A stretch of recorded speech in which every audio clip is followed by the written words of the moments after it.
Good morning all of you. नमस्कार मेरे प्रिय विद्यार्थियों, मैं आपका अपना एम.के. चतुर्वेदी और मेरे साथ आज आपके भू आकृतिक विज्ञान जो महत्वपूर्ण आपकी यूनिट है उस यूनिट के बारे में डिस्कस करने वाले हूँ माय डियर।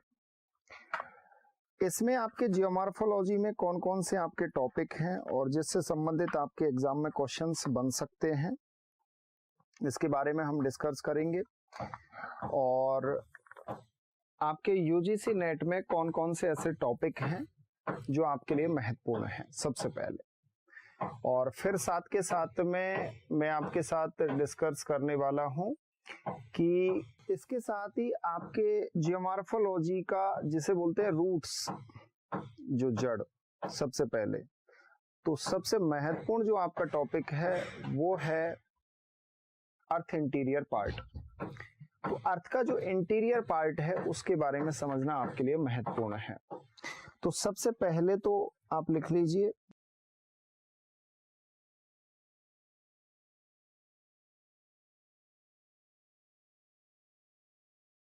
आपकी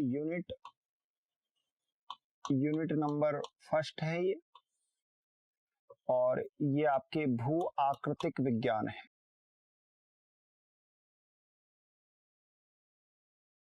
जिसे जियोमॉर्फोलॉजी कहते हैं।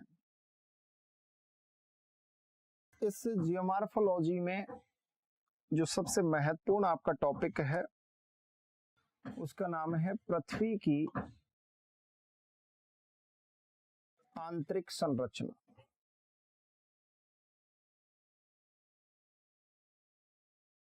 अर्थ इंटीरियर स्ट्रक्चर ऑफ अर्थ।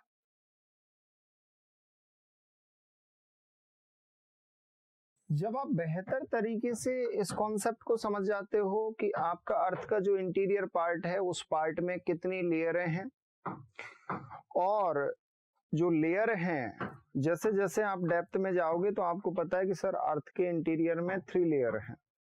सबसे ऊपर की जो लेयर है उसे क्या कहते हैं? क्रस्ट कहते हैं। और जो मिडिल पार्ट है उसे क्या कहते हैं? मेंटल कहते हैं। और सबसे आंतरिक भाग में क्या है? कोर है। इसके अलावा इसमें सब लेयर भी हैं क्योंकि इन लेयरों को भी डिवाइडेड कर रखा है। अब उनके बारे में आपको समझना है, उनका फिजिकल कंपोजिशन और उनका केमिकल कंपोजिशन, और इसके अलावा उनके सोर्स क्या क्या हैं। जैसे हम सोर्स पढ़ते हैं, एक आपके प्राकृतिक सोर्स होते हैं जिसे नेचुरल सोर्स कहते हैं, और एक आपके अप्राकृतिक होते हैं जिसे आर्टिफिशियल सोर्स कहते हैं। ये हमें अर्थ के इंटीरियर पार्ट जो आंतरिक भाग है उसकी जानकारी देते हैं। ठीक है, तो इस कॉन्सेप्ट को हम आज की क्लास में शुरू करेंगे, लेकिन इसके सिलेबस में क्या क्या है वो देख लीजिए। दूसरा जो सबसे महत्वपूर्ण, वैसे आपके सिलेबस में डिफाइन नहीं कर रखा है यूजीसी नेट में, लेकिन फिर भी आपको स्टडी करना जरूरी है क्योंकि उससे संबंधित आपके एग्जाम में क्वेश्चन आए हुए हैं। तो दूसरा सबसे महत्वपूर्ण जो टॉपिक है वो है आपके चट्टान, रॉक। ठीक है, अब इस रॉक में जब आप स्टडी करते हो तो आपको पता है कि सर हम रॉक के बारे में जब अच्छे से स्टडी करते हैं तो रॉक में आपको पता है कि रॉक 3 प्रकार की होती है। एक इग्नियस रॉक होती है, एक आपके सेडिमेंट्री होती है, और एक आपके मेटामॉर्फिक होती है। इग्नियस जो रॉक है, आग्नेय चट्टान है, उसका निर्माण जो होता है वो सबसे प्राचीन चट्टान मानी जाती है। और दूसरी बात यह है कि इसका निर्माण जो अर्थ का इंटीरियर पार्ट है उससे निकलने वाला जो मैग्मा होता है और अर्थ के जब सरफेस पर आ जाता है, सतह पर आ जाता है, तो उसे लावा कहते हैं। तो लावे के द्वारा निर्मित ये चट्टानें होती हैं।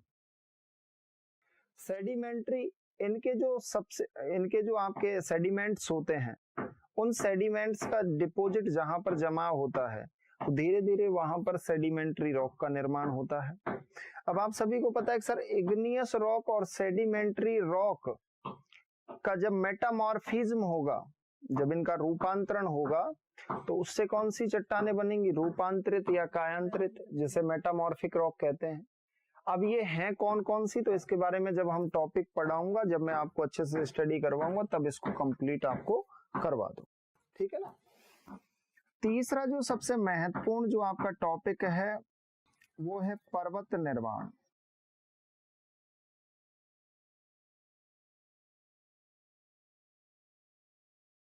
जिसे माउंटेन फॉर्मेशन कहते हैं। इसके अलावा भू संचलन, अर्थ मूवमेंट।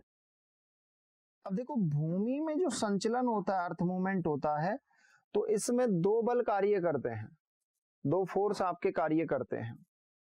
एक जो आपका फोर्स कार्य करता है जिसे एंडोजेनेटिक फोर्स कहते हैं, अंतर्जात बल कहते हैं। अंतर्जात बल का कार्य है कि पृथ्वी का जो सरफेस है, सतह है, उस पर टोपोग्राफीज, जो आपके जियो टोपोग्राफीज हैं, उनका निर्माण करना, ओरिजिन करना। समझ गए आप मेरी बात को?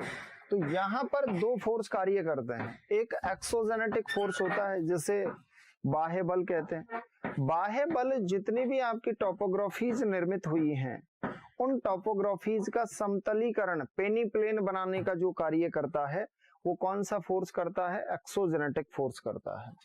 तो यहाँ पर देखो आपके अंतर्जात बल, ये आपके सिलेबस में दे रखा है,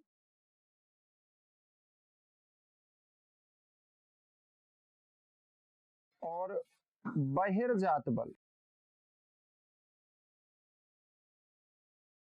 इस बहिर्जात बल का ही पार्ट है, जब मैं आपको समझा रहा था, तो इसी बहिर्जात बल का पार्ट है। अगर आपने अच्छे से स्टडी किया हो तो मैंने डेन्यूडेशन बताया था, अनुच्छादन। तो अनुच्छादन की जो प्रक्रिया है उसमें दो प्रोसेस कार्य करते हैं। डेन्यूडेशन प्रोसेस दो प्रकार से, एक होता है किसी भी चट्टान का अपक्षय होना, मतलब वेदरिंग होना, और एक होता है कि अपर्दन होना, मतलब इरोजन होना। तो यहाँ पर जो आपका एक्सोजेनेटिक फोर्स है, तो ये जैसे टोपोग्राफीज हैं वो पेनी प्लेन कैसे बन सकी, तो उसके बारे में हम समझेंगे। ठीक है। इसके अलावा नंबर 5, महाद्वीपीय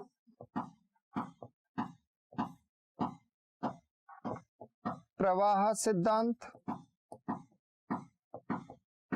इसे कहते हैं कॉन्टिनेंटल ड्रिफ्ट थ्योरी। ये आपके सिलेबस के फर्स्ट उसमें ही दे रखी है, ठीक है ना। तो कॉन्टिनेंटल ड्रिफ्ट थ्योरी किसने दी थी? वैगनर ने। वैगनर ने थ्योरी कब दी थी? 1912 में, 1912 में। ये बहुत महत्वपूर्ण है। मतलब जब इसकी तो एक ही बदकिस्मती थी वैगनर की, कि जब ये थ्योरी दी थी ना, इसने जब ये सिद्धांत प्रस्तुत किया था, उसी समय के बाद प्रथम विश्व युद्ध शुरू हो गया। तो इसका जो प्रमाण है गौण हो गया, क्योंकि विश्व के विभिन्न देशों ने इस पर ध्यान देना बंद कर दिया। और उसके बाद आप कोई भी सिद्धांत प्रस्तुत कर रहे हो और उसी समय आपका खराब टाइम आ जाए, तो सिद्धांत तो गौण बनेगा ही। तो इसको इतनी महत्वता नहीं दी गई। उसके बाद सबसे महत्वपूर्ण जो आपके सिद्धांत आता है, जिसे प्लेट विवर्तनिकी कहते हैं, प्लेट टेक्टोनिक। ये प्लेट टेक्टोनिक में से तो इस बार भी क्वेश्चन आया था आपके नेट एग्जाम में, ये बहुत महत्वपूर्ण है। अब इसको इंटरकनेक्ट करके दे देता है महाद्वीपीय प्रवाह सिद्धांत और प्लेट टेक्टोनिक। अब बस कहानी यहीं पे उलझ जाती है कि कैसे करें इसको। लिख लो नंबर 7, भू आकृतिक विज्ञान में नंबर 7, ये मैंने आपको बता दिया। इसके अलावा भू संचलन आपके हो ही गया है, पर्वत निर्माण माउंटेन फॉर्मेशन टॉपिक हो गया। इसके अलावा आप लिखिएगा अनुच्छादन,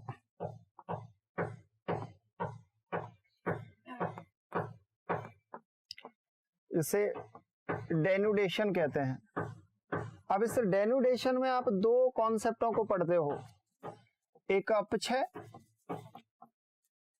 और एक अपर्दन,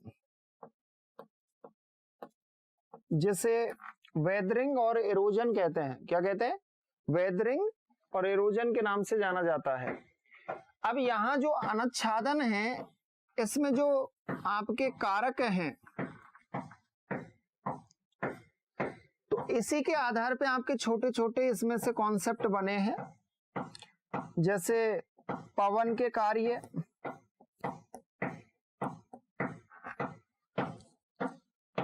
लिखिएगा, पवन के कार्य, वर्क ऑफ विंड। दूसरा इसी में है जल के कार्य, क्योंकि ये ट्रांसपोर्टेशन का कार्य करते हैं ना, और न्यू आपके टोपोग्राफी का निर्माण करते हैं, नई स्थलाकृति का निर्माण करते हैं, ओरिजिन। इसके अलावा तीसरा जो है हिमानी के कार्य, ये इसमें से 2 क्वेश्चन आए थे इस बार नेट एग्जाम में, याद रखना अगर आपने देखा हो तो ध्यान से। वर्क ऑफ ग्लेशियर,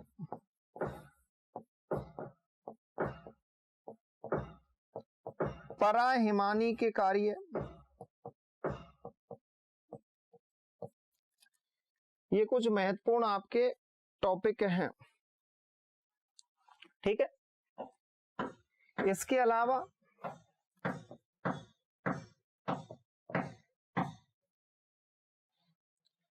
अब यहां पर जब भू संचलन आप पढ़ रहे हो, इसी में बता देता हूं, जब आप भू संचलन, महाद्वीपीय प्रवाह सिद्धांत और प्लेट विवर्तनिकी, ये तीनों से, और पर्वत निर्माण, और इसके अलावा चट्टान, इन्हीं से संबंधित है।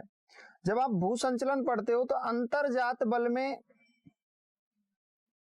अंतरजात जब आप बल पढ़ते हो तो एक्सोजेनेटिक फोर्स में कम समय,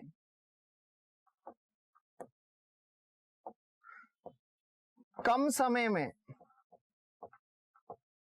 अब जो कम समय में जो वर्क करते हैं, जैसे हम बात कर रहे हैं कि सर भूकंप एक बहुत कम समय का होता है, तो यहां पर भूकंप आपका महत्वपूर्ण टॉपिक है। इसके अलावा ज्वालामुखी,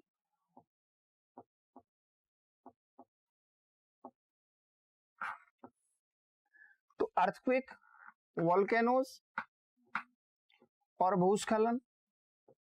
ये जो भूस्खलन है ना, ये छोटा सा कॉन्सेप्ट है, लैंडस्लाइड्स, इसमें कुछ ज्यादा नहीं पूछा जाता, नॉर्मली क्वेश्चन बनते हैं। तो भूकंप, ज्वालामुखी और भूस्खलन, ये तीनों कॉन्सेप्टों को समझना भी बहुत जरूरी है।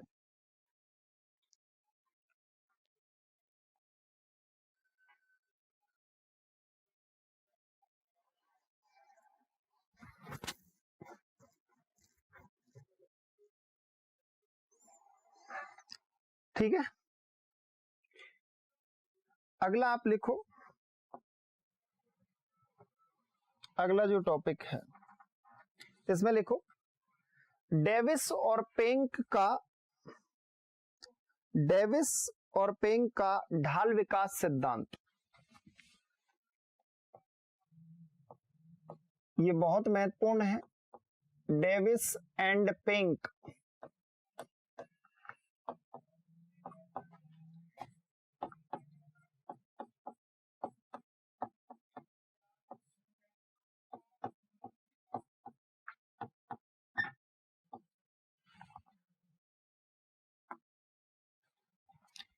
इसमें ऐसे लिखो, ढाल विकास सिद्धांत नहीं, डेविस और पेंक का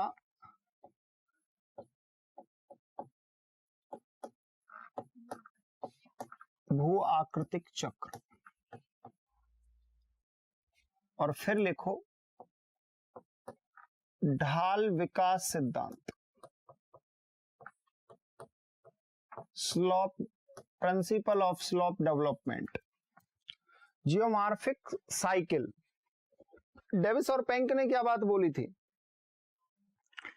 डेविस क्या कहते हैं कि जिस प्रकार से मानव अपनी अवस्थाओं से गुजरता है, उसी प्रकार से जो आपके जियोमॉर्फिक, जो आपके टोपोग्राफीज हैं, वो टोपोग्राफीज भी उसी अवस्थाओं से गुजरती हैं।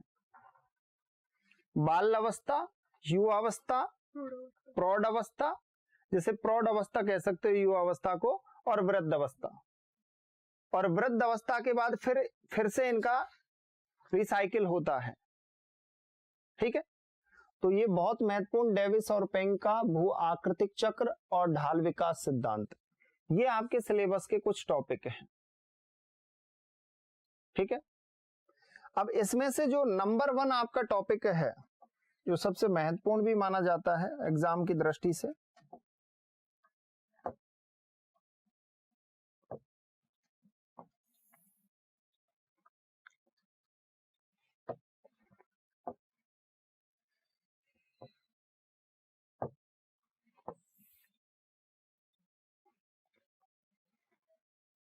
इसमें लिखिए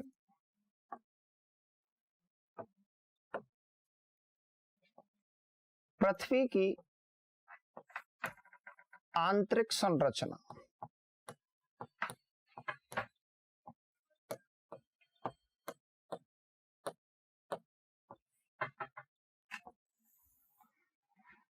अर्थ का जो इंटीरियर स्ट्रक्चर है वो कैसा है। अब ये बताओ मुझे कि ये तुम कैसे पता लगा पाओगे कि जो पृथ्वी की आंतरिक संरचना है वो किस प्रकार की है। बताओ, ये तुम कैसे पता लगा पाओगे कि पृथ्वी की आंतरिक संरचना किस प्रकार की है।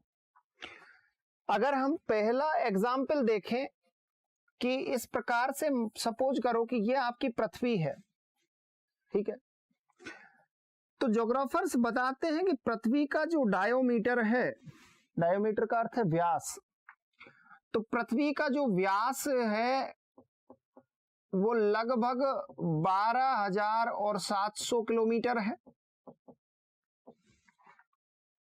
डायोमीटर पृथ्वी का 12,700 किलोमीटर है। तो मतलब ये पृथ्वी की जो टोटल मोटाई है अंदर तक की, ये पूरी मोटाई है पृथ्वी की। ठीक है, अब व्यास यदि 12,700 किलोमीटर है तो बताओ त्रिज्या कितनी होगी।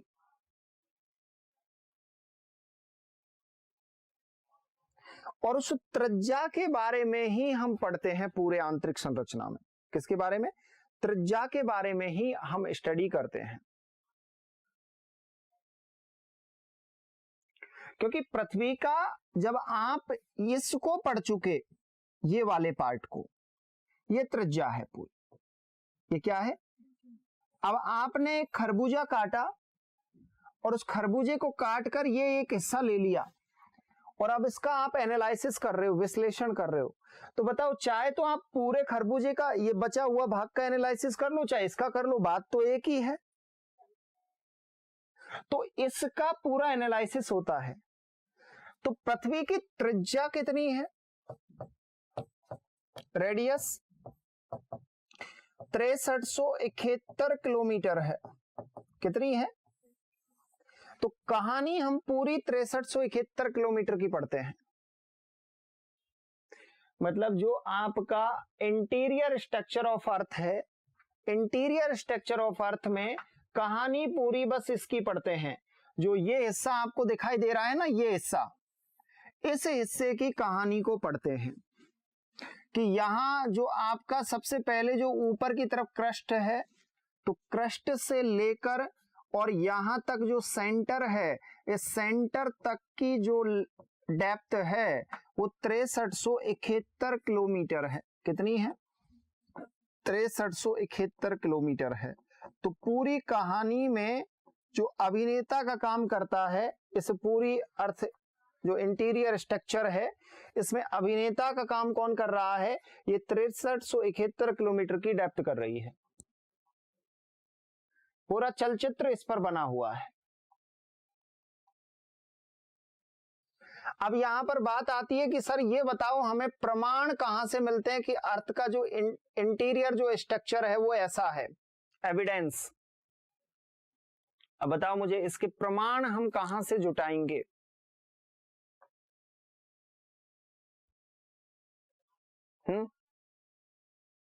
प्रमाण, एक तो ऐसे प्रमाण होंगे जिनको हम आंखों से देख रहे हैं और एक ऐसे प्रमाण होंगे जिनको हम आंखों से नहीं देख रहे। भाई एक ऐसे भी प्रमाण होंगे जो प्रकृति ने स्वयं ने निर्मित किए हैं, जिन्हें नेचुरल सोर्स कह सकते हैं, और एक ऐसे भी प्रमाण होंगे कि जिनको प्रकृति ने स्वयं ने निर्मित नहीं किए, हम जैसे कुछ बुद्धिमान लोग थे उन्होंने निर्मित किए। वही फिजिक्स और केमिस्ट्री के नियमों को लगाकर हमने निर्मित कर दिए। तो ऐसे जो सोर्स होते हैं जो प्रकृति ने निर्मित किए उन्हें नेचुरल सोर्स कहते हैं, और जो प्रकृति ने निर्मित नहीं किए उन्हें आर्टिफिशियल सोर्स कहते हैं। बाकी दोनों दे तो पृथ्वी की जानकारी रहे हैं, भाई इंटीरियर स्ट्रक्चर की जानकारी दे रहे हैं हमें इंफॉर्मेशन। तो ऐसे स्रोतों की बात की जाती है। इसके अलावा कुछ ऐसे हाइपोथेसिस लिखे गए, कुछ ऐसी परिकल्पनाएं लिखी गई जिसमें पृथ्वी की उत्पत्ति संबंधित बातें की जाती हैं कि पृथ्वी की उत्पत्ति कैसे हुई। तो जिन्हें कहते हैं अर्थ ओरिजिन हाइपोथेसिस। ये तीन हमें ऐसे महत्वपूर्ण वो मिलते हैं। इसके अलावा मैट्रियोस, उल्काएं, जो अंतरिक्ष में उल्काएं हैं और काफी बार जब पृथ्वी से टकराती हैं तो उन उल्का पिंडों का जब एनालिसिस किया जाता है तो एनालिसिस करने के बाद भूगोलवेत्ता बताते हैं कि उल्काओं के जिस एलिमेंट से बनी हैं उल्काएं, उसी एलिमेंट से पृथ्वी बनी है। तो भूगोलवेत्ता ये कहते हैं कि हो सकता है कि पृथ्वी एक गर्म तपता हुआ आग का गोला था जो सूर्य के पास से अलग हुआ और अलग होने के बाद यह एक ग्रह के रूप में स्थापित हो गया। और धीरे धीरे जो गर्म तपता हुआ आग का गोला था, वो गर्म तपता हुआ आग का गोला धीरे धीरे क्या बन गया? पृथ्वी बन गया। अब ये बात उल्का पिंडों से, जब उल्का पिंडों के एलिमेंट्स तत्वों को देखते हैं, जब पृथ्वी के एलिमेंट्स को देखते हैं तो दोनों में समरूपता पाई जाती है, सिमिलरिटी मिलती है। तो इसी सिमिलरिटी को आधार बनाकर भूगोलवेत्ता उल्का पिंडों का भी एक उल्लेख करते हैं कि एविडेंस उल्का पिंडों से भी हमें मिलता है। तो यहां पर हमें 3 एविडेंस मिले हैं, वो 4। पहला एविडेंस मैंने बताया कि आपके प्राकृतिक स्रोत, वो सॉरी एक बार लिखो, अप्राकृतिक स्रोत,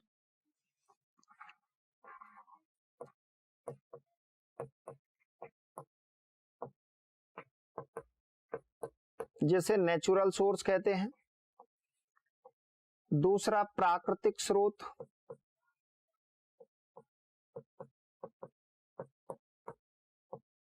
प्राकृतिक सोर्स नेचुरल सोर्स।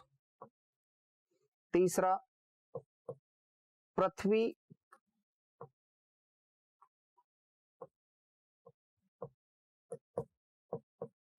उत्पत्ति की परिकल्पना।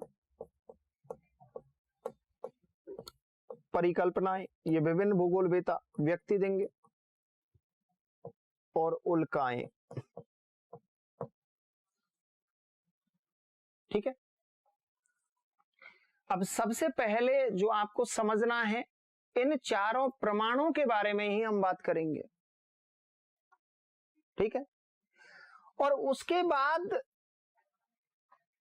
रिसेंटली जो रिव्यू दिए गए हैं पृथ्वी की आंतरिक संरचना के बारे में, इसके अलावा विभिन्न भूगोलवेत्ताओं ने, जो ज्योग्राफर्स थे, उन्होंने अपने अपने विचार प्रस्तुत किए। जो अर्थ का इंटीरियर पार्ट है उस पार्ट को लेयरों में डिवाइडेड किया। किसी ने लेयर 2 बताई तो किसी ने लेयर 3, किसी ने 4 लेयर बताई। सबके अलग अलग विचार थे, जिसमें डाली का नाम आता है, होम्स का नाम आता है, जेफरीज ज्योग्राफर्स का नाम आता है। इन विभिन्न जो ज्योग्राफर्स हुए उनके बारे में हम स्टडी करने वाले हैं। इसके साथ ही आपका पूरा अर्थ का जो इंटीरियर जो पार्ट है, स्ट्रक्चर है, वो पूरा कंप्लीट हो जाएगा। बस इसमें पूरी कहानी मैंने बता दिया कि शॉर्ट, जैसे काफी बार शॉर्ट क्लिप डाली जाती है ना, वो शॉर्ट क्लिप में पूरी कहानी बता दी कि ये पूरा आप समझने वाले हो, ठीक है। तो सबसे पहले लिखो आप अप्राकृतिक स्रोत।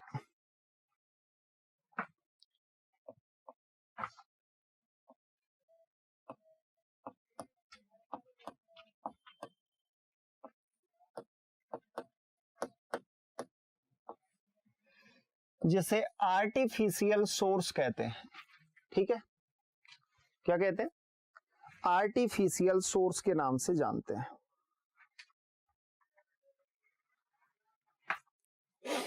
अब देखो,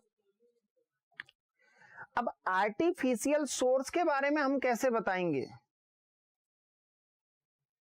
भाई, ये तो आर्टिफिशियल है और आर्टिफिशियल हमें पृथ्वी के बारे में बता रहा है। इसमें कुछ नियम फिजिक्स के शामिल होते हैं और कुछ नियम केमिस्ट्री के शामिल होते हैं, और फिजिक्स और केमिस्ट्री का कॉम्बिनेशन ये पूरा आर्टिफिशियल है। समझ रहे हो? जैसे नंबर 1 आर्टिफिशियल स्रोत में नंबर 1 आता है आपका,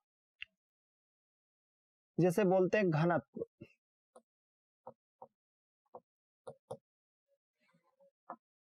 डेंसिटी।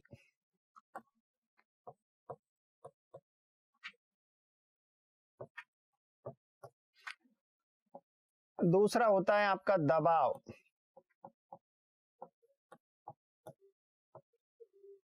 प्रेशर। और तीसरा होता है आपका तापमान।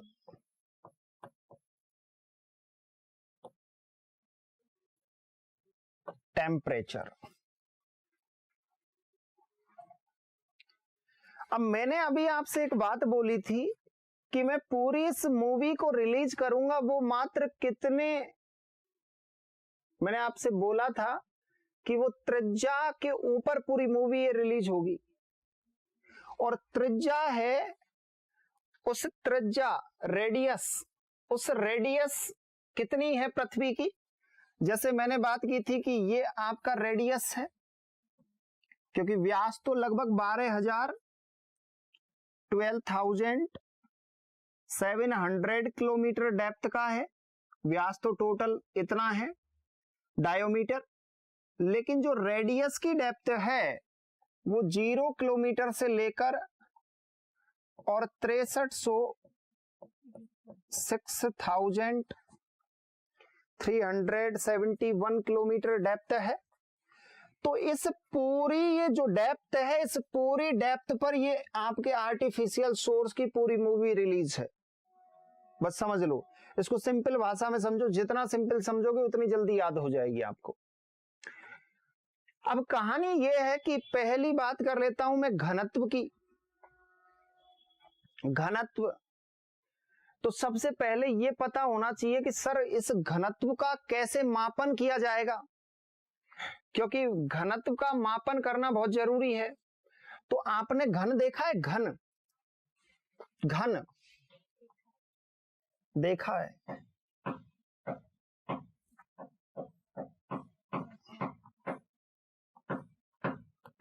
ये आपका पूरा घन है, ये क्या है? घन है। अब ये घन क्या कह रहा है?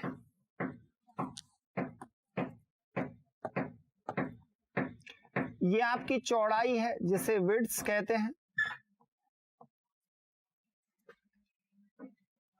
ये आपकी ऊंचाई है,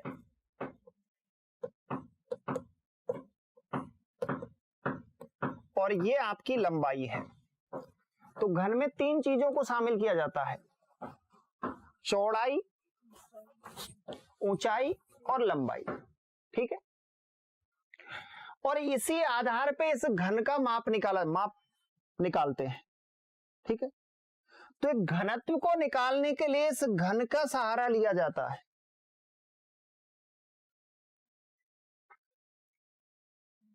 ठीक है, इसका सहारा लिया जाता है, और इसी आधार पे जो घनत्व निकाला जाता है वो ग्राम सेंटीमीटर क्यूब। घनत्व कैसे निकालते हैं? ग्राम सेंटीमीटर क्यूब, मतलब 1 सेंटीमीटर क्यूब, 1 सेंटीमीटर, 1 सेंटीमीटर के हमने टुकड़े किए, और उन टुकड़ों के अंदर जो वेट था वो कितना वेट था, उस वेट को घनत्व कहते हैं। तो सबसे पहली बात हम डेंसिटी की बात करेंगे।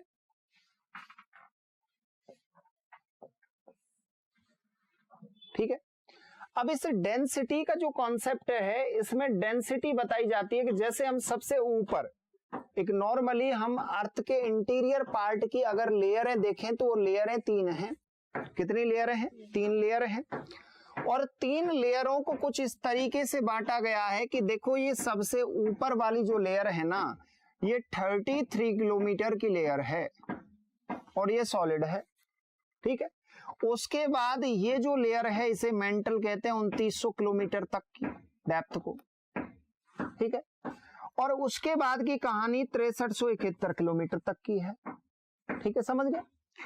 अब यहां पर आपको पता लगा कि सर ऊपर वाला भाग क्रस्ट है, मिडिल वाला भाग मेंटल है और नीचे वाला भाग कोर या क्रॉड है, समझ गए, ठीक।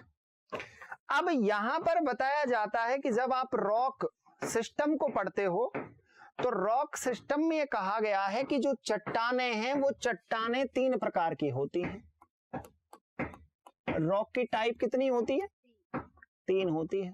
चलो बताओ पहली चट्टान कौन सी है? आग्नेय, जिसे इग्नियस कहते हैं। दूसरी कौन सी है? दूसरी अवसादी, सेडिमेंट्री।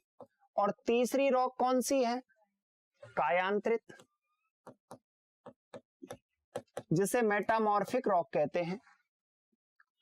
अब इस पृथ्वी पर जो मैं बात बोल रहा हूं उस बात को समझने का प्रयास करना कि इस पृथ्वी पर अलग अलग कालखंडों की चट्टानें मिलती हैं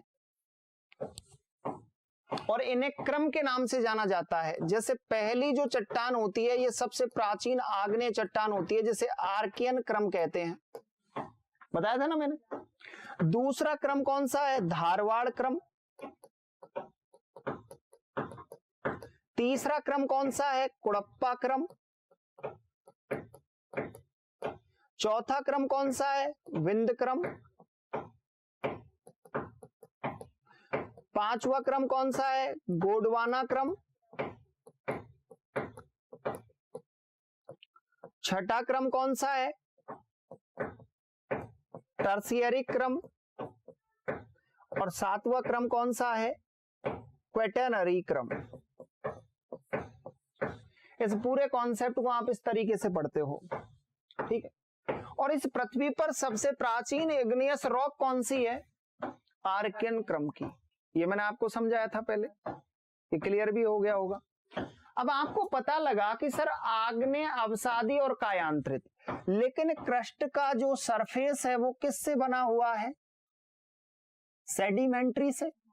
बताया था ना मैंने आपको कि क्रस्ट का जो सरफेस है, जो आपकी ऊपर की जो सतह है वो सेडिमेंट्री रॉक से बनी है। 75% सेडिमेंट्री रॉक से इसका ओरिजिन हुआ है, इसकी उत्पत्ति हुई है।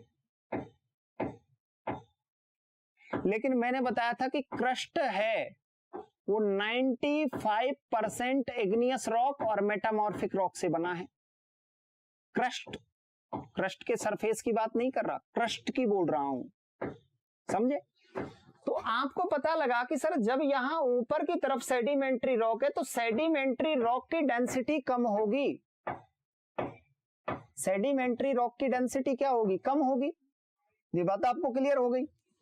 तो यहां पर जो कहानी है वो पूरी ये है कि आपके जो अर्थ का, ये आपका जो इंटीरियर स्ट्रक्चर है, इसमें जो सबसे ऊपर की जो कहानी है ये क्रस्ट की, इस क्रस्ट का डेंसिटी मिलता है 2.7 to 3.4 ग्राम सेंटीमीटर क्यूब।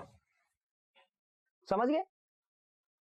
क्योंकि ऊपर के भाग में सेडिमेंट्री रॉक ज्यादा है और उसके बाद इंटीरियर, मतलब जो इंटीरियर आंतरिक भाग है उसमें इग्नियस रॉक है, लेकिन जो प्रेशर है वो प्रेशर कम है, प्रेशर कम है। और डेंसिटी किस पर निर्भर करती है? मैंने आपको बताया था कि उसके घनत्व पर। तो उस जो सेंटीमीटर क्यूब है, उस सेंटीमीटर क्यूब में कितने ग्राम डेंसिटी है? तो ऊपरी पार्ट में डेंसिटी कम होती है, 2.7 से लेकर 3.4 ग्राम सेंटीमीटर क्यूब के बीच में मिलती है। लेकिन जो ये वाला जो पार्ट है मेंटल, क्योंकि मेंटल का जो एक्सटेंशन है, विस्तार है आंतरिक इंटीरियर पार्ट में, वो ज्यादा है। अब मेंटल का एक्सटेंशन ज्यादा है तो आपको पता है कि सर इसमें डेंसिटी, मतलब जो अगर इसकी डेंसिटी की हम बात करेंगे तो डेंसिटी यहां से शुरू होती है 3.4 gram centimetre cube two 5.6 gram centimetre cube के बीच में इसकी डेंसिटी मिलती है। समझ गए? और पृथ्वी की एवरेज डेंसिटी कितनी है? 5.5 gram centimetre cube. 5.5 gram centimetre cube. अब जैसे ही आप कोर की तरफ चलोगे, क्योंकि ये तो मेंटल है, मैं बहुत ही सिंपल भाषा में आपको समझा रहा हूं। अब आंतरिक भाग की ओर चलोगे, कोर, तो कोर सबसे इंटीरियर पार्ट में है, तो आप सोचो कि इसके ऊपर कितना दबाव पड़ रहा है, तो इसका डेंसिटी सबसे ज्यादा मिलता है। इसका डेंसिटी सबसे ज्यादा मिलता है। तो इसका डेंसिटी बताया गया है कि लगभग 7 ग्राम सेंटीमीटर, यहां से शुरू हो जाता है सेंटीमीटर क्यूब से लेकर, और 13.7 ग्राम सेंटीमीटर क्यूब के आसपास मिलता है। एवरेज डेंसिटी इसका 11 है। मतलब सभी जो जितने भी पार्ट है उनको सबको जोड़ दोगे तो एवरेज डेंसिटी इसका कितना है? 11 ग्राम सेंटीमीटर क्यूब। तो एक बात तो ये दिमाग में होनी चाहिए क्लियर कि सर डेंसिटी को ग्राम सेंटीमीटर क्यूब में मापेंगे, ये गलत नहीं होना चाहिए। बहुत बार क्वेश्चन आते हैं इस तरीके के, गलत कर आते हैं विद्यार्थी। तो क्लियर हो गया ये कॉन्सेप्ट, हाँ, डेंसिटी का। अब देखो कहानी क्या है कि यहां पर 2 क्वेश्चन आपके बनते हैं डेंसिटी के ऊपर। क्या बनते हैं कि ये जिस तरीके से ऊपर की जो लेयर है आपके, इस ऊपर की लेयर को क्रस्ट कहते हैं, ये आप सभी जानते हो, और आंतरिक भाग को कोर कहते हैं। तो मैं यहां पर एक चीज लिख देता हूं कि ये तो आपका क्रस्ट हो गया, ये आपका मेंटल हो गया, और ये आपका कोर हो गया। तो याद रखना कि क्रस्ट का जो डेंसिटी होता है वो वेरी लो होता है, लेकिन कोर का डेंसिटी वेरी हाई होता है। मतलब निम्न घनत्व किसका मिलता है? क्रस्ट का। और सबसे अधिक घनत्व किसका मिलता है? कोर का। क्रॉड या कोर कह दो, ठीक है। तो यहां पर इसका जो डेंसिटी रहेगा, इस तरीके से डेंसिटी क्या होता जाएगा? कम होता जाएगा इस तरीके से। और ये आपका सेंटर है, तो यहां पर ये डिक्रीज होगा, डेंसिटी कम होगा। यहां पर लिख लेना, घनत्व पृथ्वी के आंतरिक भाग की ओर जाने पर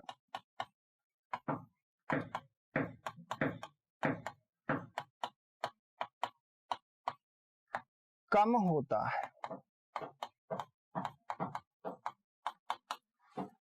अब इसका सबसे पहले हम ग्राफ बनाते हैं, और ग्राफ जो आपका डायग्राम है, उस ग्राफ का क्या महत्व है वो चीज आप समझ सकोगे कि सर किस तरीके से डेंसिटी कम हो रहा है, किस तरीके से डेंसिटी बढ़ रहा है। उस ग्राफ को सबसे पहले आप बनाइएगा। चलो बनाओ। हाँ,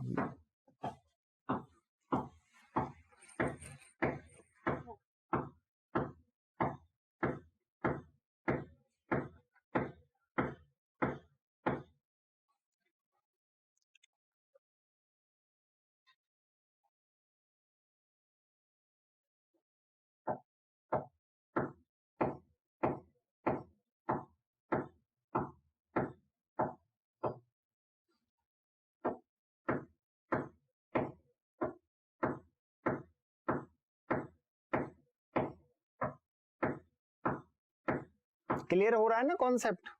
क्लियर। अब देखो इस ग्राफ को बनाना।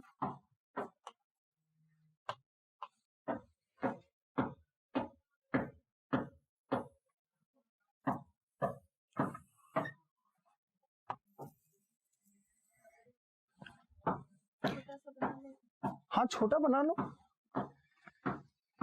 मैं यहां पर इसकी डेप्थ को प्रदर्शित कर रहा हूं, ठीक है ना, मतलब पृथ्वी की जो डेप्थ है उसको, कि जैसे मैंने यहां पर 0 किलोमीटर लिखा, उसके बाद यहां पर मैंने 100 किलोमीटर लिखा, ठीक है, यहां पर मैंने 1000 किलोमीटर लिखा,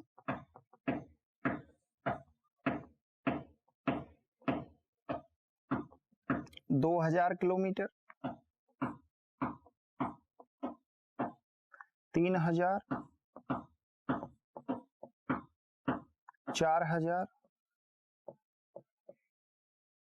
5000, 6000, 6000। ठीक, ये पृथ्वी की गहराई है।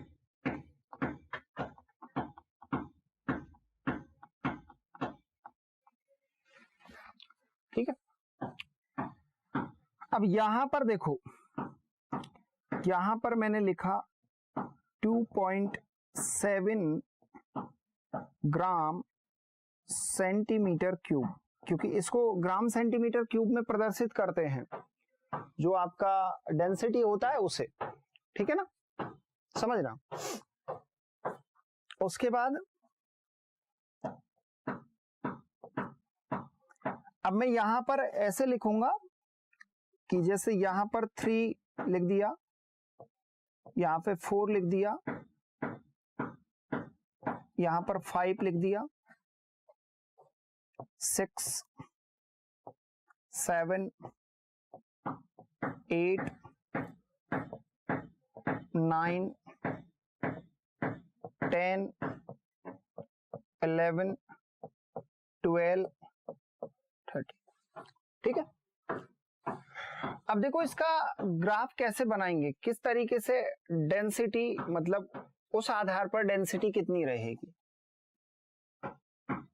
जैसे हम बात करते हैं कि यहां का जो डेंसिटी रहता है, इतने तक का जो डेंसिटी रहता है वो इतना रहता है। ठीक है, तो इसके सामने इस तरीके से 2.7 मतलब 0 किलोमीटर से लेकर और 30 की मतलब आपके 100 किलोमीटर के बीच में जो डेंसिटी रहता है वो 2.7 से प्लस होता जाता है। तो यहां तक इतना डेंसिटी रहेगा। अब जैसे ही आप 100 किलोमीटर तक आए तो 100 किलोमीटर में ये डेंसिटी है ना, ये डेंसिटी बढ़कर कितना हो गया आपके 3 हो गया। कितना हो गया? 3 हो गया।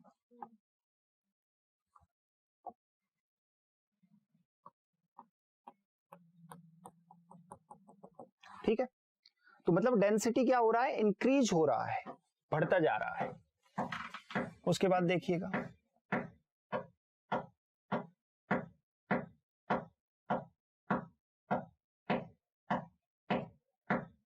अब यहां पर आपको पता है कि सर 3.4 ग्राम सेंटीमीटर क्यूब होना चाहिए। अब इसके बाद आप देखोगे तो जो डेंसिटी है वो बढ़ता बढ़ता यहां तक आप पहुंच गए। ठीक है, और यहां पर ये डेंसिटी इतना हो गया। ठीक,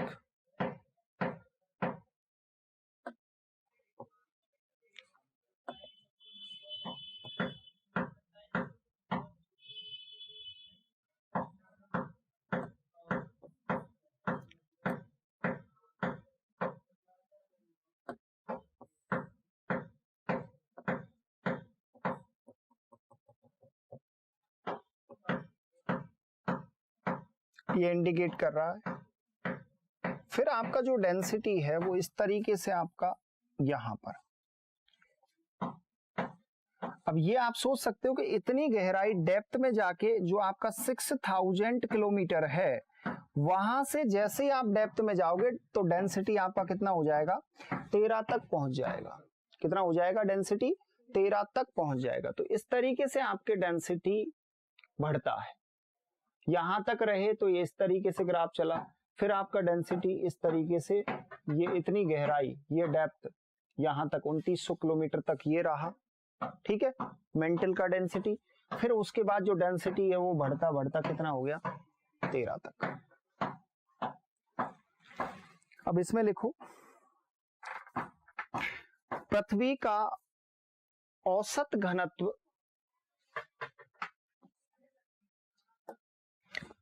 पृथ्वी का औसत घनत्व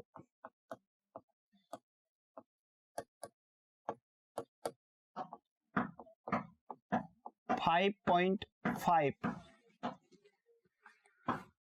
17 gram centimetre cube, 17 gram centimetre cube. ठीक है, पृथ्वी का एवरेज डेंसिटी कितना है अर्थ का? एवरेज डेंसिटी है 5.517 ग्राम सेंटीमीटर क्यूब।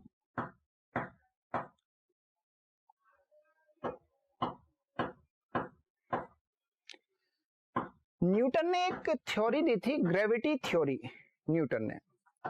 फिर उसके बाद उसी थ्योरी पर आधारित कैवेंडिश ने एक नियम प्रस्तुत किया और पृथ्वी का जो एवरेज डेंसिटी बताया वो बताया था 5.48 ग्राम सेंटीमीटर क्यूब। तो आगे लिखिएगा,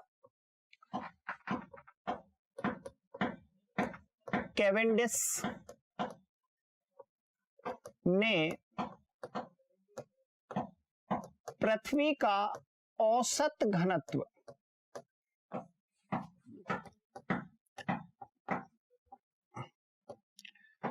5.548 ग्राम 5.548 ग्राम सेंटीमीटर क्यूब, ठीक है। और ये किस थ्योरी पर आधारित था? ये न्यूटन की एक थ्योरी थी, न्यूटन की थ्योरी थी ग्रेविटी, उस ग्रेविटी थ्योरी पर आधारित था। तो यहां पर लिखना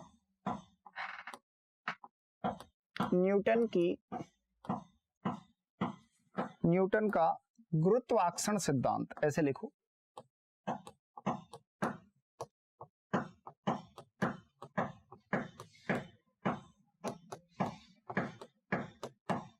इसका जो बेस रखा पर आधारित इसने पृथ्वी का एवरेज डेंसिटी बताया था, ठीक है। तो ये याद रखना, ये एग्जाम में आया हुआ है कि कैवेंडिश ने जो अर्थ है उसका एवरेज डेंसिटी कितना बताया, तो 5.4। ये कब दिया था? ये एवरेज डेंसिटी कब बताया था? 1798 में ये इन्होंने एवरेज डेंसिटी बताया था। पॉइंटिंग ने भी प्रस्तुत किया, एक दूसरे महत्वपूर्ण व्यक्ति हैं।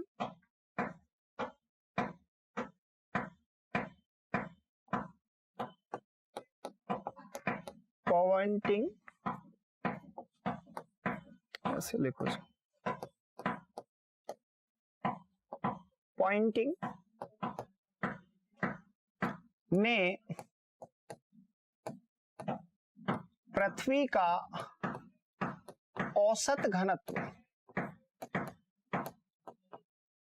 बताओ, इसने कितना बताया था? तो इसने बताया था 5.49 ग्राम सेंटीमीटर क्यूब, इसने एवरेज डेंसिटी बताया था। और ये एवरेज डेंसिटी 1878 में बताया था। अब यहां पर आपको तीनों का एवरेज डेंसिटी याद रखना है कि एक सामान्य उससे देखोगे तो एवरेज डेंसिटी कितना है औसत घनत्वार्थ का 5.517 ग्राम सेंटीमीटर क्यूब, और कैवेंडिश ने आधार न्यूटन बेस जो रखा वो न्यूटन के ग्रेविटी जो थ्योरी थी उस पर बेस रखा, और इसने बताया 5.48 ग्राम सेंटीमीटर क्यूब। ये कब दिया था? हाँ, 1798 में। और उसके बाद पॉइंटिंग ने पृथ्वी का औसत घनत्व कितना बताया? 5.49 ग्राम सेंटीमीटर। हाँ, उसके बाद सैटेलाइट जो उपग्रह हैं,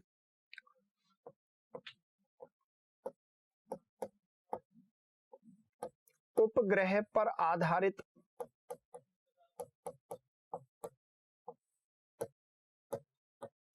पृथ्वी का घनत्व। अब देखो, इसमें दो चीजें प्रस्तुत की गई थी। जो सैटेलाइट है, उन सैटेलाइट से आधारित जो पृथ्वी का घनत्व बताया गया, और इसमें क्या कहते हैं ज्योग्राफर्स, सैटेलाइट के माध्यम से पृथ्वी की सतह का, अब पृथ्वी की सतह क्या है? क्रस्ट। तो इन्होंने क्रस्ट का जो एवरेज डेंसिटी बताया वो 2.6 ग्राम सेंटीमीटर क्यूब से लेकर 2.7 लिखो, 6 नहीं, 2.7 gram centimetre cube two 3.6 gram centimetre cube के बीच में इन्होंने डेंसिटी बताया था। क्लियर हो गया? और इन्होंने जो पृथ्वी की आंतरिक संरचना का जो डेंसिटी, मतलब जो क्रॉड है, सैटेलाइट के माध्यम से क्रॉड या कोर का औसत जो घनत्व बताया था, एवरेज डेंसिटी इंटीरियर स्ट्रक्चर का, वो बताया था 11 ग्राम सेंटीमीटर क्यूब। कितना बताया था? 11 ग्राम सेंटीमीटर क्यूब।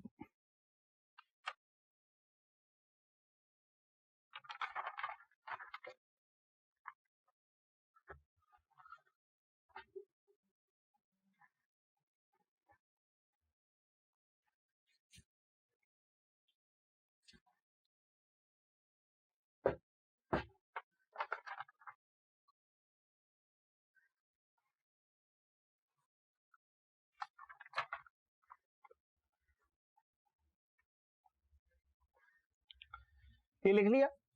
अब ये इतनी बार ये क्वेश्चन आ चुके हैं आपके डेंसिटी के, जब आप क्वेश्चन सॉल्व करोगे आपके नेट में तो आए ही हैं, इसके अलावा असिस्टेंट प्रोफेसर में क्वेश्चन आ चुके हैं, फर्स्ट ग्रेड में इतनी ज्यादा बार रिपीट हुए हैं डेंसिटी के।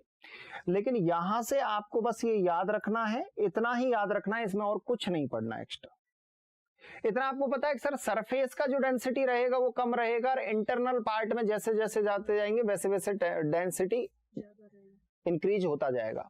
ठीक है, इंक्रीज होगा। अब लिखो आप नंबर 2, प्रेशर, दबाव। जो आर्टिफिशियल सोर्स है उसमें सेकंड क्या है? दबाव।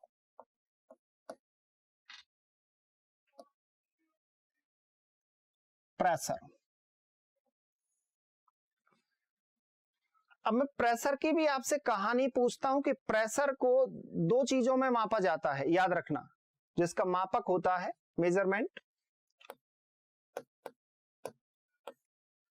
एक तो हम किलो बार में मापते हैं, केबी में, ठीक है, जिसे किलो बार कहा जाता है। ठीक है, और एक जो हम मापते हैं वो जी पी ए में मापते हैं, जिसे गीगा पास्कल कहते हैं। क्या कहते हैं? Giga pascal. काफी बार एग्जामिनर इस गीगा पास्कल में दे देता है जीपीए। तो इसका मेजरमेंट दो प्रकार से किया जाता है प्रेशर का, एक आपके किलोबार में और एक जीपीए में, जिसे गीगा पास्कल कहते हैं। ठीक है, अब सुनना, जो आपका प्रेशर होता है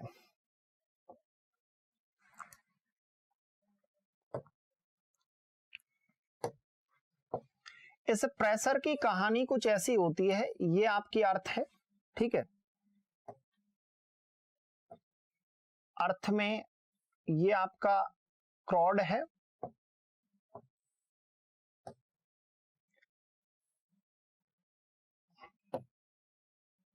और क्रॉड के बाद ये आपका मेंटल है। ठीक है, ये पृथ्वी है। तो पृथ्वी की कितनी परतें हैं? 3 परतें, 3 लेयर हैं। 3 लेयर में आपको पता है कि सर ये कौन सी है? क्रस्ट है, जिसे हिंदी में भूपर्पटी कहते हैं। ये कौन है? मेंटल है। और आंतरिक भाग कौन सा है? कोर कहते हैं जिसे। ठीक है, अब प्रेशर की कहानी क्या है कि जैसे ही आप अर्थ के इंटीरियर पार्ट की ओर चलते चलोगे वैसे ही प्रेशर आपका इंक्रीज होता जाएगा, डिक्रीज नहीं होगा, इंक्रीज होगा, बढ़ेगा। तो अगर मान लो मैं यहां से चल रहा हूं, जैसे आपका सबसे ऊपर ये भूपर्पटी है, इससे हम सेंटर की ओर चले, सरफेस से सेंटर की ओर, वो ठीक है, ये आपका सरफेस सतह है, और इस सतह से हम केंद्र की ओर चले, सेंटर की ओर, तो प्रेशर क्या होगा? प्रेशर बढ़ेगा। प्रेशर क्या होगा? बढ़ेगा। अब इस प्रेशर बढ़ने के रीजन क्या बताए गए हैं कि प्रेशर क्यों बढ़ता है। पहली बात तो ये बताया कि पृथ्वी का जो डेंसिटी है, जैसे जैसे डेंसिटी बढ़ता जाएगा वैसे वैसे प्रेशर भी इंक्रीज होता जाएगा। मतलब डेंसिटी इंक्रीज होगा तो उसके साथ प्रेशर भी क्या होगा, इंक्रीज होगा, फर्स्ट बात। और दूसरी बात बताई कि पृथ्वी का जो इंटरनल स्ट्रक्चर है, आंतरिक भाग है, वो आंतरिक भाग हैवी एलिमेंट से निर्मित है। हैवी एलिमेंट मतलब भारी तत्वों से निर्मित है। अब उसमें मेटेलिक तत्व ज्यादा है, मेटेलिक एलिमेंट ज्यादा है, तो इसीलिए पृथ्वी के जो सेंटर का जो प्रेशर है वो सबसे ज्यादा मिलता है। क्या मिलता है? सबसे ज्यादा मिलता है। तो यहां पर आपको दो चीजें नोट करनी है। नंबर फर्स्ट,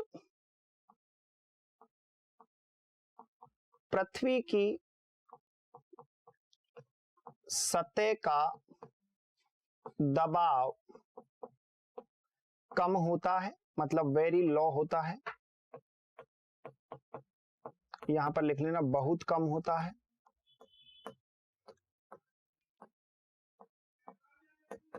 पृथ्वी के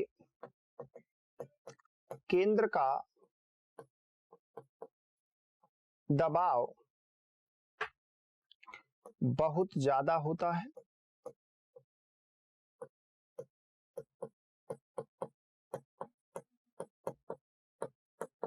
अब इसके कारण यानी रीजन बताए गए हैं। किसके रीजन क्या है भैया, कारण क्या है?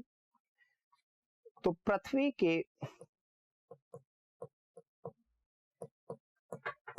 आंतरिक भाग की ओर जाने पर घनत्व में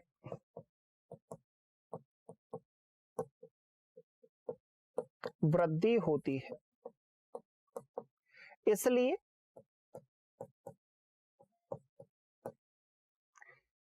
दबाव भी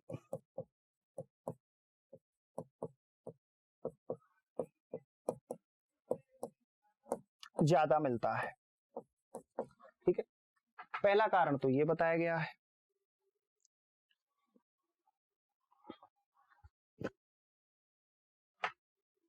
दूसरा लिखो,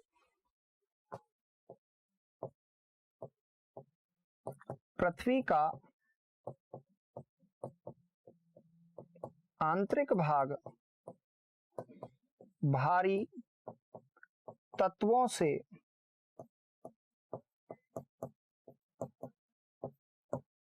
निर्मित है। पृथ्वी का जो आंतरिक भाग है वो किससे निर्मित है? भारी तत्वों से निर्मित है। हैवी एलिमेंट्स मिलते हैं। और यहां पर दो तो कारण बता दिए मैंने, आपको प्रेशर के बारे में बता ही दिया। अब देखो इसके अलावा एक नोट डाल के लिखना,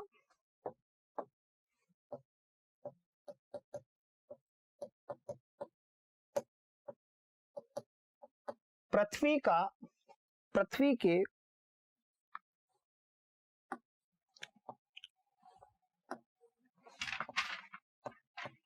कोर या क्रोड का दबाव कितना मिलता है बताओ? प्रेशर। अब देखो यहां पर दो चीजें याद रखनी है। 360 तो इसे बोलेंगे जीपीए में। किसमें बोलेंगे? जीपीए में। मतलब गीगा पास्कल तो कितना होता है? पास्कल तो 360 होता है। लेकिन कहानी क्या है कि जो किलो बार में होगा ये 3600 किलो बार होगा।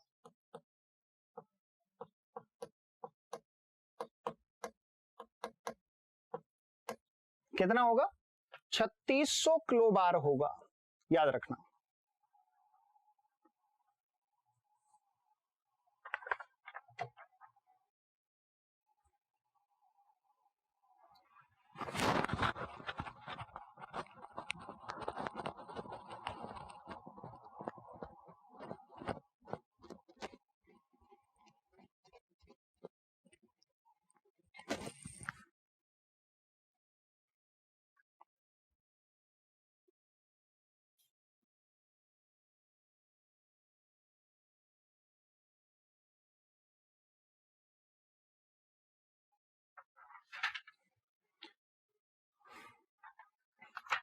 अब इसका आपको ग्राफ भी बनाना है, ठीक है, चलो बनाओ इसका प्रेशर का ग्राफ।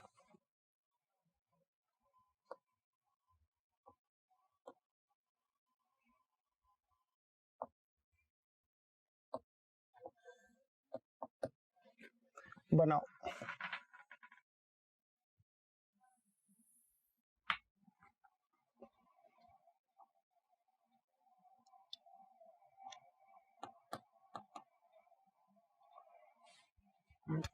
एक हजार किलोमीटर की डेप्थ है,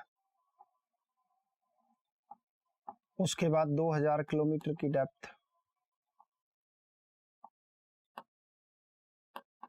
3000 किलोमीटर की डेप्थ, 4000 किलोमीटर की डेप्थ,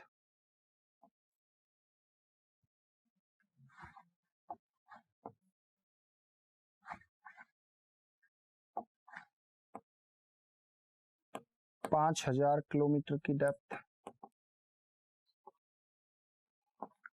और लास्ट 6000। ठीक है,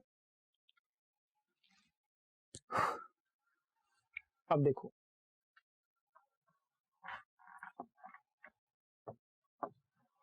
यहां पर लिखना है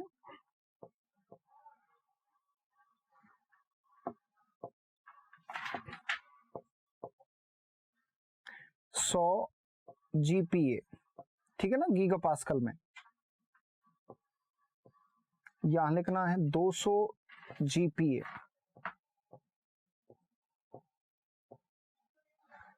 एक मिनट, इनके बीच में थोड़ा स्पेस ज्यादा दो। 200 GPa, 300 GPa,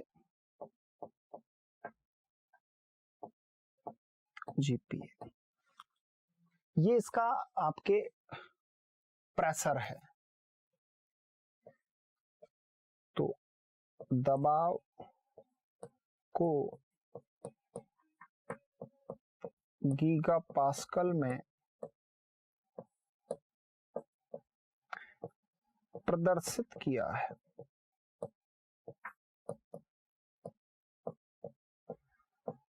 किसमें प्रदर्शित किया है?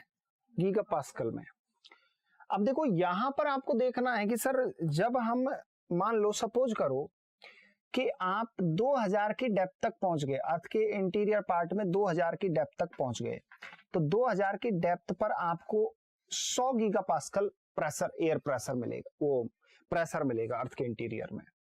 और जब आप 3500 की डेप्थ पर पहुंचोगे, 3500 की जब डेप्थ पर पहुंचोगे तो आपको 200 गीगा पास्कल प्रेशर मिलेगा। जब आप 4500 की डेप्थ पे पहुंचोगे, क्योंकि ये मैं 4500 के हिसाब से ले रहा हूं, 4500 पे डेप्थ पे आपको कितना मिलेगा गीगा पास्कल प्रेशर? कितना मिलेगा? 300।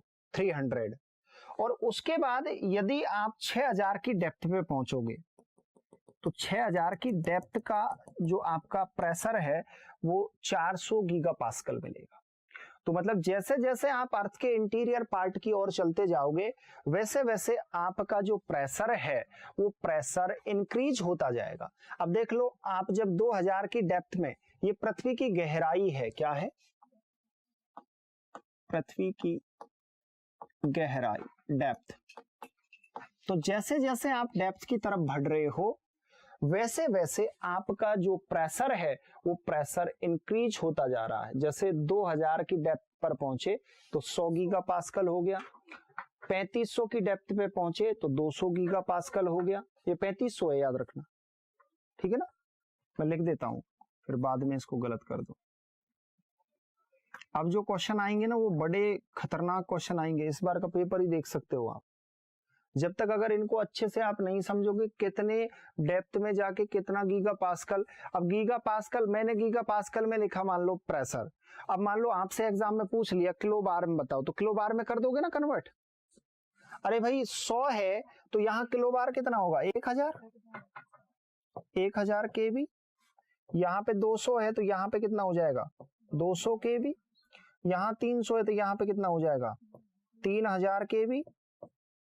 यहाँ पे 2000 केवी, यहाँ पे 3000 और यहाँ पे 4000 केवी। इस तरीके से आपका ये प्रेशर क्या होता है, इंक्रीज होता जाता है, बढ़ता जाता है।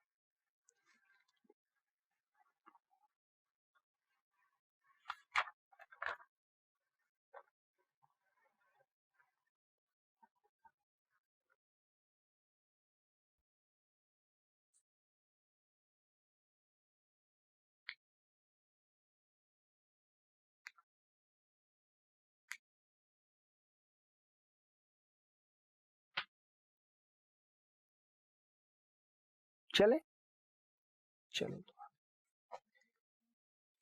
अगला लिखो, तीसरा पॉइंट तापमान।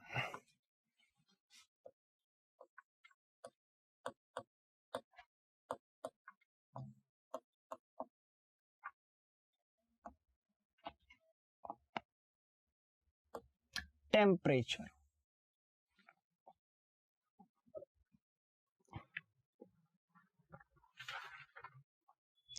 देखो टेम्परेचर की कुछ चीजें आपको याद रखनी पड़ेंगी। मैंने आपसे एक क्वेश्चन पूछा कि जैसे जैसे आप अर्थ के इंटीरियर पार्ट की ओर चलते जाओगे, कल नोट्स ले आना साथ के साथ, ठीक है ना? ओके।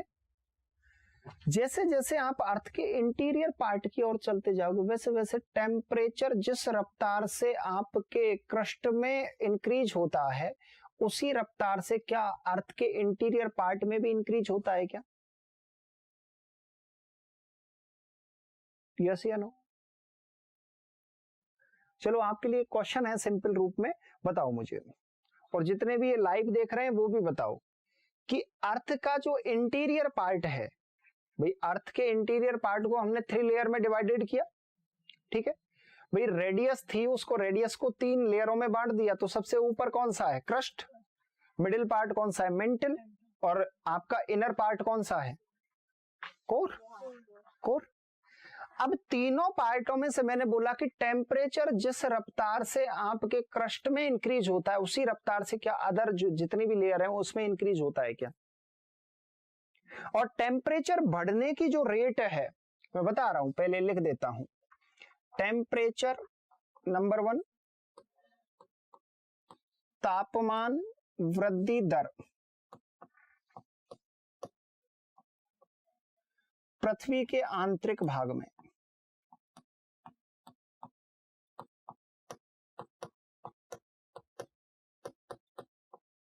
समझना इस बात को, मैंने बोला कि 32 मीटर की डेप्थ में जाओगे तो टेम्परेचर इंक्रीज होके 1 सेल्सियस बढ़ जाएगा। मतलब गहराई में जब आप जाओगे डेप्थ में तो तापमान में 1 सेल्सियस की वृद्धि होगी। इस बात को मैंने लिख दिया। अब मैंने आपसे पूछा, क्योंकि ये नेट में आया हुआ क्वेश्चन है, कि टेम्परेचर जिस रफ्तार से, जिस दर से, जिस रेट से क्रस्ट में इंक्रीज होता है क्या उसी रेट से अदर जो लेयर हैं उसमें भी इंक्रीज होता है क्या? सेम। बड़ी दुविधा है, बताओ इसका आंसर क्या होगा? तो देखो इसमें याद रखना, सेकंड ए में 100 किलोमीटर की गहराई पर जाओगे तो टेम्परेचर 12 सेल्सियस वृद्धि कर जाएगा, ठीक है।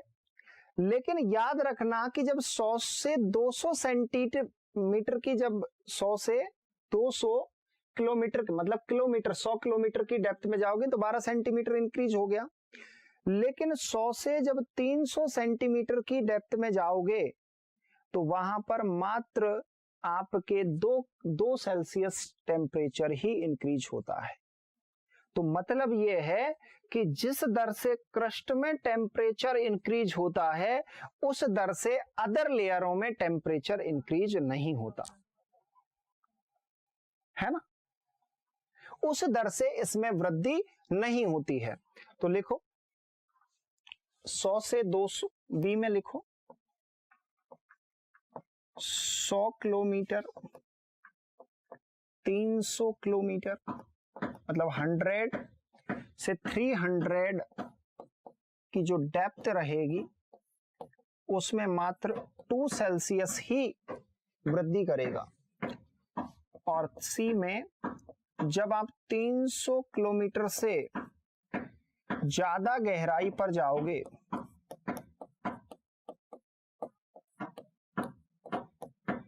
तो वहां पर 1 सेल्सियस ही टेम्परेचर इंक्रीज होगा। तो मतलब ये है कि जिस दर से पृथ्वी के ऊपरी भाग में टेम्परेचर आंतरिक के ऊपरी जो लेयर है उसमें इंक्रीज होता है, उस दर से पृथ्वी के आंतरिक भाग में इंक्रीज नहीं होता। एक ये सबसे महत्वपूर्ण लाइन है कि 32 मीटर की गहराई पर टेम्परेचर कितना बढ़ जाता है। हाँ, 1 सेल्सियस। अब आगे की बात सुनिएगा, आगे बताए गए कि इसके रीजन बताओ, कारण, तापमान में वृद्धि के कारण क्या हैं, रीजन्स बताओ इसके, ऐसे क्या क्या कारण हैं जिसकी वजह से इंक्रीज होता है। तो नंबर 1 कारण बताया गया कि आंतरिक दबाव के कारण।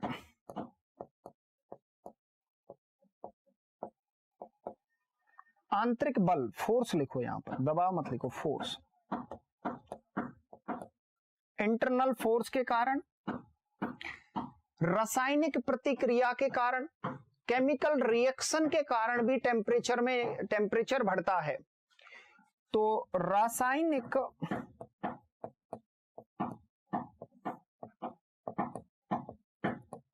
प्रतिक्रिया के कारण, और सुनिएगा तीसरा बताया गया कि जो आपके रेडियो एक्टिव जो एलिमेंट्स होते हैं, क्योंकि कोर में आपके रेडियो एक्टिव एलिमेंट्स मिलते हैं, उसके कारण भी टेम्परेचर में वृद्धि होती है। तो यहां पर लिखिएगा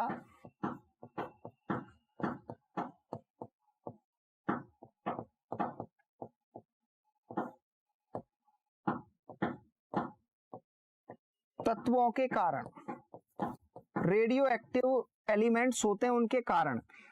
ज्योग्राफर्स ये बताते हैं कि ऐसे ये 3 प्रमुख कारण हैं जिसके कारण पृथ्वी के आंतरिक भाग में टेम्परेचर इंक्रीज होता है। पहला इंटरनल फोर्स, दूसरा केमिकल रिएक्शन, और तीसरा radio active elements, radio active तत्वों के कारण टेम्परेचर इंक्रीज होता है।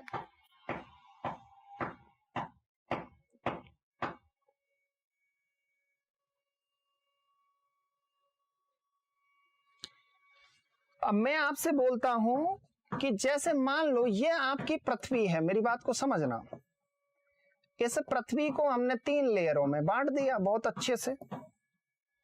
ये सबसे छोटी ये आंतरिक भाग में है, ठीक है। अब हम पूरा स्टडी किसका करते हैं, हम जब इसको पढ़ते हैं तो इसमें स्टडी किस चीज का करते हैं,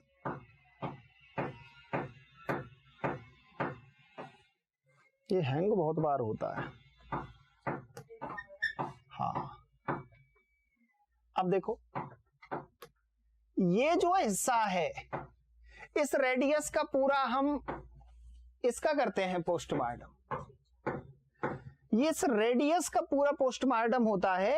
अब यहां पर ज्योग्राफर्स बताते हैं कि जैसे जैसे आप इंटरनल पार्ट की ओर, सरफेस से इंटरनल पार्ट की ओर चलोगे वैसे वैसे टेम्परेचर इंक्रीज होगा। मतलब जो आपका टेम्परेचर है उस टेम्परेचर में वृद्धि होगी। लेकिन मैंने एक बात बोली कि जिस दर से, मैंने क्या बोला, जिस रेट से पृथ्वी के क्रस्ट में तापमान बढ़ता है उस रेट से अदर लेयर में तापमान नहीं बढ़ता। क्योंकि इसका आप बेहतरीन एग्जाम्पल देख सकते हो कि तापमान में वृद्धि दर 32 मीटर की गहराई, शुरुआत का जो सरफेस वाला पार्ट है उसमें तो 1 सेल्सियस हुई, फिर आगे जाके देखा साहब 100 किलोमीटर की गहराई में कितना बढ़ा, 12 सेल्सियस। लेकिन आगे जाके 200 किलोमीटर की गहराई में चले, वहां पर कितना टेम्परेचर इंक्रीज हुआ, और फिर 300 किलोमीटर से ज्यादा गहराई पर किस रेट में, 1 सेल्सियस, तो उस रेट में टेम्परेचर इंक्रीज नहीं होता। ठीक है, अब यहां पर एक बात बोली जाती है कि मान लो आपका हाई प्रेशर है, हमने बोला कि हाई प्रेशर, ठीक है। अब इस हाई प्रेशर मतलब उच्च दाब के कारण कोई वस्तु है यानी ऑब्जेक्ट है,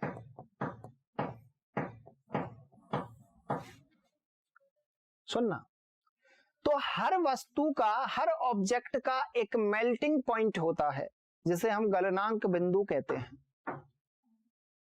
जैसे आपकी बॉडी की जो स्किन है उसका गलनांक बिंदु हड्डी की तुलना में कम है, मेरी बात को समझे। तो जैसे ही कोई ज्वलनशील सामग्री लगती है तो बॉडी की स्किन बहुत जल्दी जल जाती है, यस या नो? यस। लेकिन जैसे ही हम देखते हैं कि शमशान घाट में जब आत्मा निकलने के बाद जो निर्जीव शरीर होता है, उस शरीर को एकदम अपघटन करने के लिए जब शमशान घाट ले जाते हैं, जैसे ज्योग्राफी की भाषा में समझो, अपघटन होता है, डिकम्पोजिशन। तो डिकम्पोजिशन हमारी क्या प्रक्रिया है हिंदुओं की? हम मतलब कलश समाधान करते हैं, और जो क्रिश्चियन हैं, मुस्लिम हैं, उनकी क्या प्रक्रिया है? वो दफनाते हैं। तो सबसे ज्यादा आत्माएं उनके वहीं रहती हैं आसपास ही, समझना। हिंदुओं में आत्माएं बहुत कम मिलेंगी, याद रखना। ऐसा क्यों? क्योंकि सबका वो क्या कर देते हैं, वो जला देते हैं, लेकिन वो उसको जब दफनाते हैं ना तो उसमें ज्यादातर आत्माओं का निवास क्षेत्र वहीं रहता है।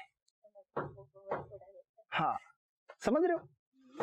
अब इस प्रोसेस के तहत आप समझना मेरी बात को, कि इसी प्रोसेस के तहत अगर मान लो हाई प्रेशर, किसी वस्तु पर हाई प्रेशर लग रहा है, तो उसका जो मेल्टिंग पॉइंट होगा, मतलब गलनांक जो बिंदु होगा, वो गलनांक बिंदु उच्च रहेगा।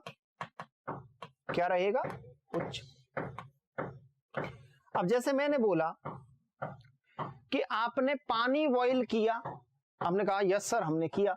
मैंने कहा आप लोहे को बॉईल करो, बोले सर कैसे करें लोहे को बॉईल, क्योंकि उतना हम खूब उसको जला रहे हैं लेकिन लोहा बॉईल हो ही नहीं रहा, पिघल ही नहीं रहा। तो लोहे का जो मेल्टिंग पॉइंट है वो बहुत हाई होता है।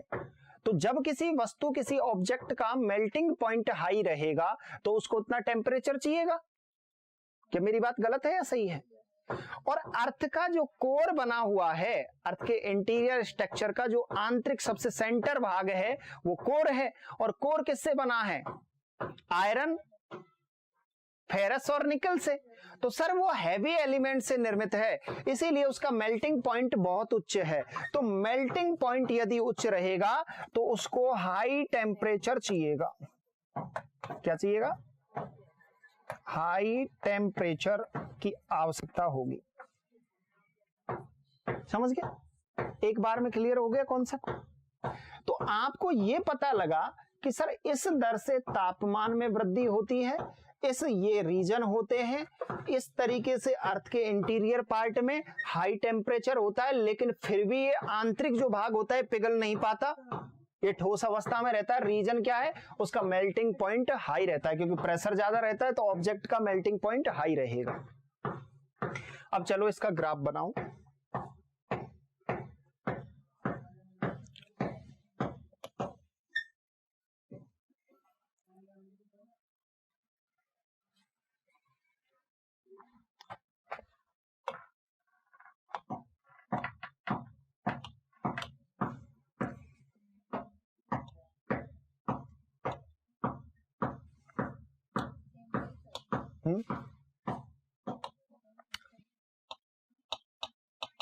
जीरो किलोमीटर ये पृथ्वी की गहराई है। 100 किलोमीटर, अरे 1000 किलोमीटर है। 1000, 2000, 3000,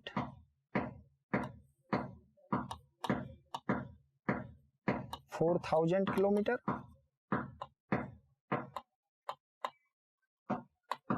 5000 किलोमीटर, 6000 किलोमीटर।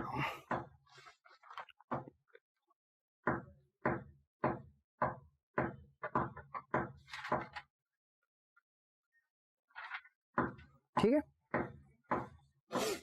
अब देखो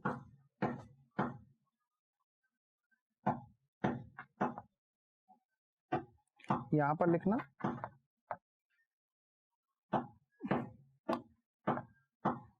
500 सेल्सियस है, टेम्परेचर लिख रहे हैं ना,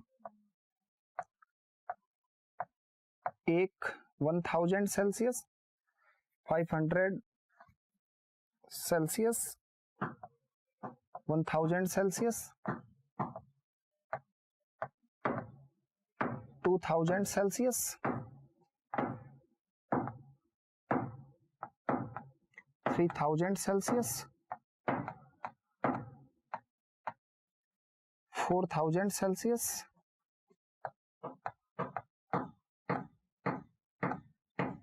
5000 सेल्सियस,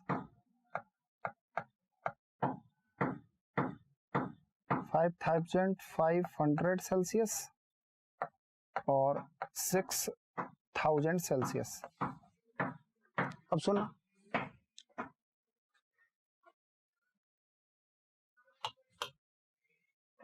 ये देखो, ये जो यहां तक का जो टेम्परेचर रहता है ना, वो मात्र आपके 500 सेल्सियस तक रहता है, लेकिन उसके नीचे तक आप जाओगे, मतलब 3000 तक आप चलोगे ना, ये जो टेम्परेचर है, इतनी गहराई तक का जो टेम्परेचर है, वो आपके याद रखना 1000 से लेकर 2000 के बीच में तो रहेगा 1000 सेल्सियस, ठीक है ना, और यहां पर रहेगा कितना, आपके 2000 सेल्सियस। ठीक है, समझ गए? मेंटल की बोल रहा हूं, ये पूरा मेंटल ही तो है ना, ये मेंटल में 2000 सेल्सियस तक तापमान रहता है। ठीक है, और मेंटल के बाद जो ये आपका ऊपर वाला कोर वाला भाग है, इसका जो टेम्परेचर रहता है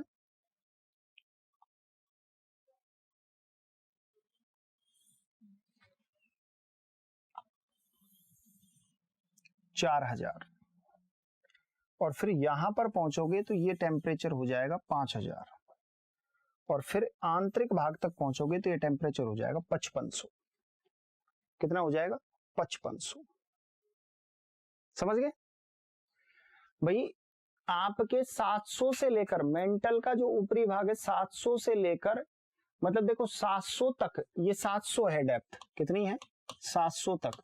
700 तक तो आपके 500 सेल्सियस होता है,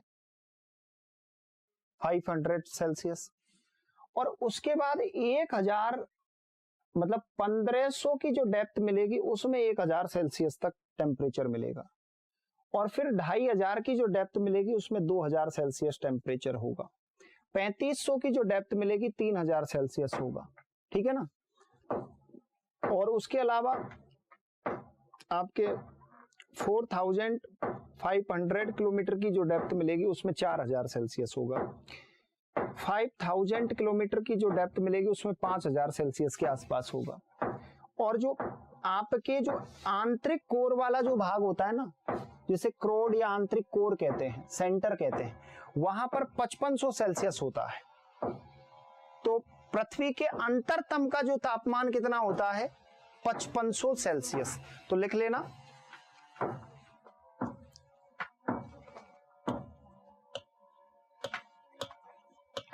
पृथ्वी के अंतरतम का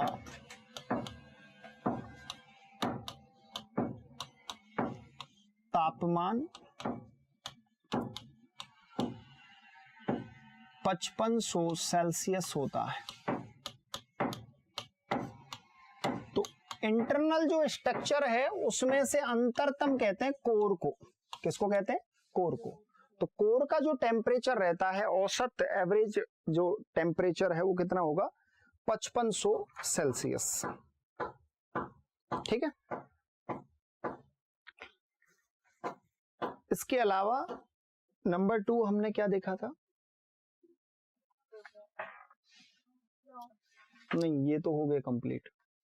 तो ये आपके जो मैंने आपको तीनों पॉइंट पढ़ाए हैं, ये आर्टिफिशियल सोर्स हैं जो पृथ्वी के आंतरिक भाग की जानकारी देते हैं, अंतरतम की जानकारी देते हैं।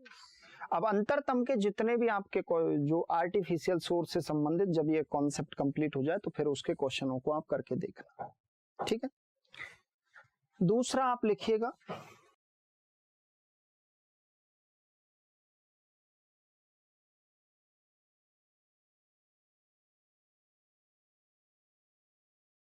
एक मिनट, प्राकृतिक स्रोत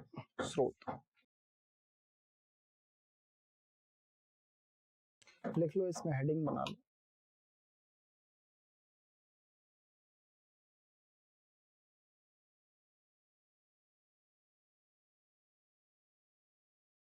प्राकृतिक स्रोत,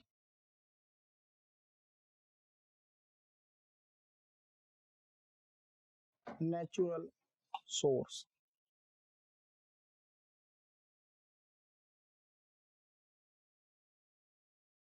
ठीक है। तो इसको कल करेंगे, कल ये टॉपिक भी हो जाएगा तुम्हारा।